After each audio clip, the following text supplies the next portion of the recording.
ওয়াসিফকে গ্রেফতার করুন, আব্দুল্লাহ মনসুরকে গ্রেফতার করুন, সৈয়দ আনোয়ার আব্দুল্লাহকে গ্রেফতার করুন এবং যেই সমস্ত খুনিরা, যেই সমস্ত সন্ত্রাসীরা ওসামা সহ এদেশের সাধারণ মুসলমানদের ঈমান, আকীদা, তাহজিব, তাওয়াক্কুলকে নষ্ট করতে চাই, তারা ইসলামকে ধ্বংস করতে চাই, তাদেরকে বাংলার জমিনে সন্ত্রাসীদেরকে তাবলীগের নামে কোনো কাজ করতে দেওয়া হবে না।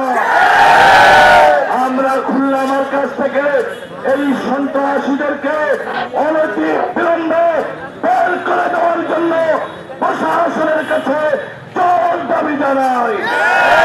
খুলনার সাধারণ মানুষ কোন খুনির পেছনে চোর নামাজ পড়বে না।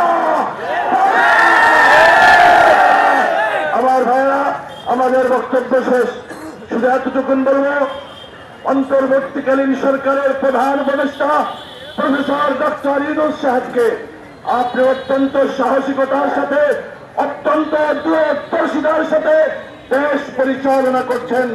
আমরা আপনার সাথে আছি। অবিলম্বে খুনিদেরকে খুঁজে খুঁজে বের করে আইনের